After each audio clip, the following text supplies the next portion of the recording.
So, the translations are out for My Hero Academia Manga Chapter 406, and let's just say that we're finally getting the battle that we've always wanted. At the very least, Bakugo fighting up against a major antagonistic force. And while it may be all for one, we're going to be getting some interesting stuff about it in this chapter, so let's just dive right into it.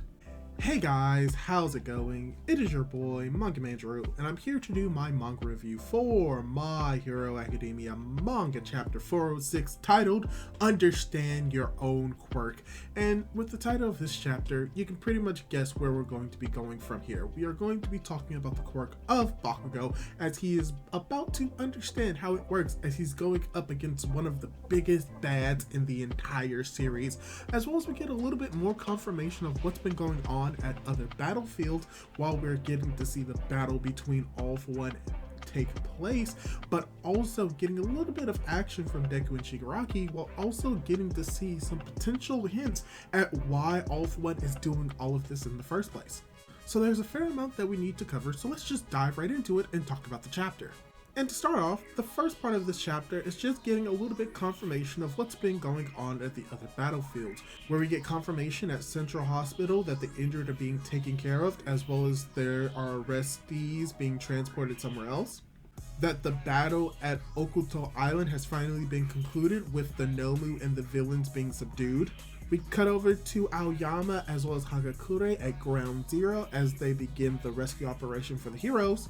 And we even get more confirmation that the Tokuba arena continues with fighting as we finally get to see one of my favorite characters actually doing something sorta kinda, as we get to see Ojiro fighting against a wave of babies. Even within the context of the scene, it still doesn't make that much sense, but hopefully we'll be able to see what's going on in that area very shortly. As well as we get confirmation of Skeptic being apprehended, as well as the evacuation when it came to Shiketsu being completed, with all the individuals that were stuck underground being freed and safely put into Shiketsu most likely. As well as the confirmation of there being no villains standing in Jaku, but unfortunately the disappearance of Kurogiri along with Eraserhead and Present Mike is still very much unknown.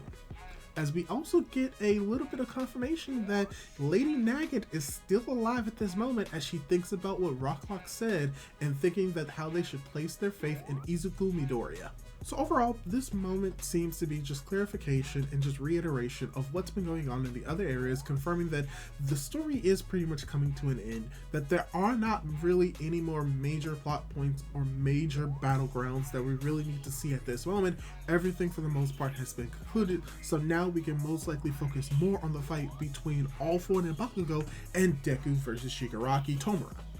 Speaking of Shigaraki Tomura, we do get some few points when it comes to their fight and getting to get a better understanding of what's been going on between Deku and Tomura, where pretty much what they're doing is that they're at a standstill.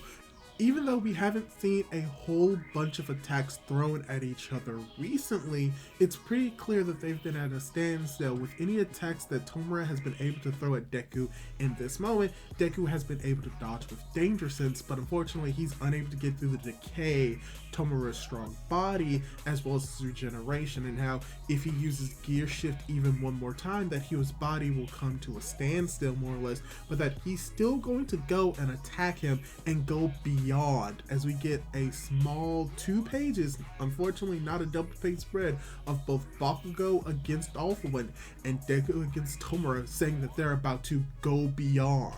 And they kind of do in that moment.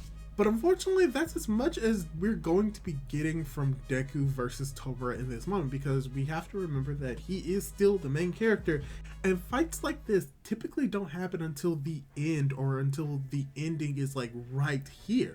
And the fact that we got a little bit of this earlier is something that is not really the norm, so we need to keep that in mind. But what is going to be the norm for the next few chapters is the fight between Bakugo and All For One, as cutting back to a few earlier scenes, Edgeshot confirms to All Might what is going on with Bakugo and how his quirk evolved in the middle of the battle when he was approaching death, and now he's in the moment of understanding how the quirk is working and how to use it effectively, as we get the aftermath of him literally blasting All For One into the ground, sending him careening.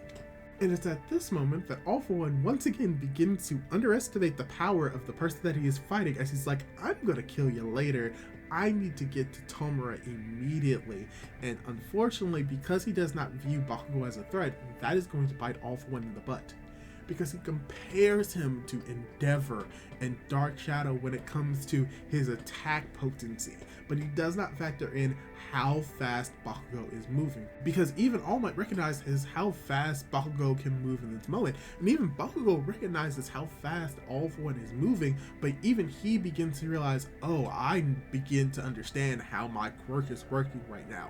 It's all about pain. If I can pinpoint like how I can use this pain, as the sweat is like blowing through my body, as we actually get a cool imagery of what's possibly happening, as we're seeing that most likely the sweat droplets from his hands are actually literally flowing through his body and then popping out at certain areas. What Bakugo seems to realize is that he needs to find out where those explosions are going to be and how to use them to create secondary or more powerful explosions.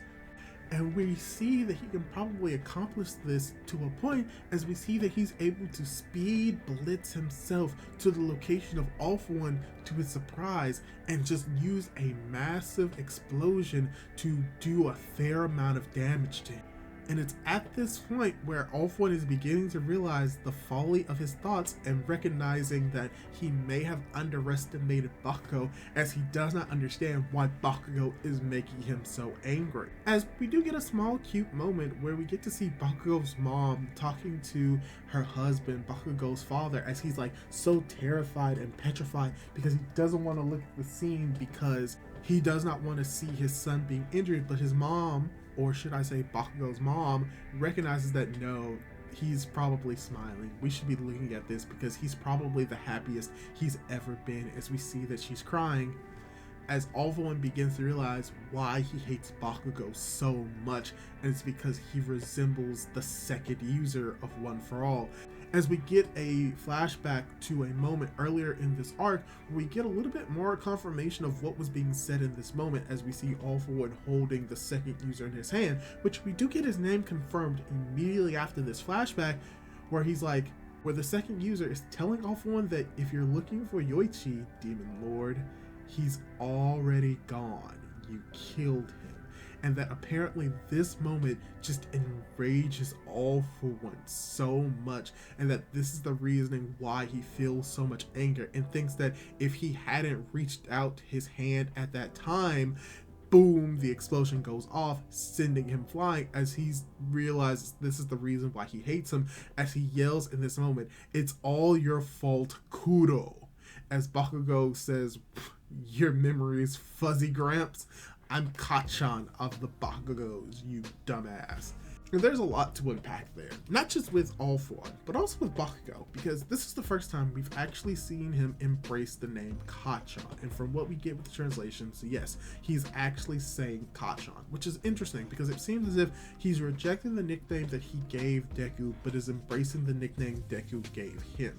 And that's very interesting. I really enjoy that he is embracing this nickname, because it's showing how much respect that he most likely is showing Deku, and that maybe deep down he actually liked the nickname and was always okay with it, but was just mad that it was coming from Deku, it was coming from Izuku. So there is probably going to be some character development with this, accepting the nickname and showing that he is finally able to accept that maybe he's going to be able to catch up to Deku in the near future, if not during this fight. As well as the idea that All For One has been angry at the fact that Bakugo looks like the second user, where we do get his name being confirmed confirmed of the second user being Kudo, which means that the only person that we do not know the name of is actually the third user. But yeah, with the context that we get in this chapter, the implication is that All For One is mad at the fact that his brother is dead, and that's where a lot of his most recent anger is coming from. And the implication with this is that maybe the reasoning why he wants One For All so much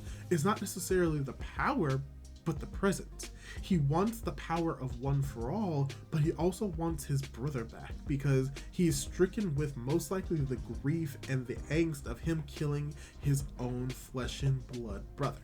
And this adds pretty much another layer potentially to All For One, showing that yeah, he may be evil, he may be maniacal, but he's still very much human. And humans build connections. No matter how evil someone may seem, they still have family. And in this case, he still has a brother that, mind you, hates him, but that does not mean that he still doesn't love him. And don't get me wrong, this love is very much twisted, but it shows at the very least that he has this connection, that this connection may be the true reasoning why he's been going after One For All so hard, instead of, you know, just taking over the world if he had the power to do so prior. So hopefully we can get a little bit more confirmation of what this could mean for All For One in the future, but yeah, that's all I really have to say for this chapter. I think that this was a very solid chapter. We get to see a lot of solid action, a lot of solid conclusions to the fights in other areas, as well as getting an expanded understanding of how Bakugo's powers are working in this moment. But yeah, that's all I really have to say. And let me ask you this, what did you think of the chapter? Did you like it? Did you dislike it? And do you think that we're going to get more Bakugo in the next chapter? Leave your thoughts down below, and don't forget to subscribe to my YouTube channel for more content like this. Do all that cool jazz, and hopefully I'll be able to catch you in my next video. Goodbye!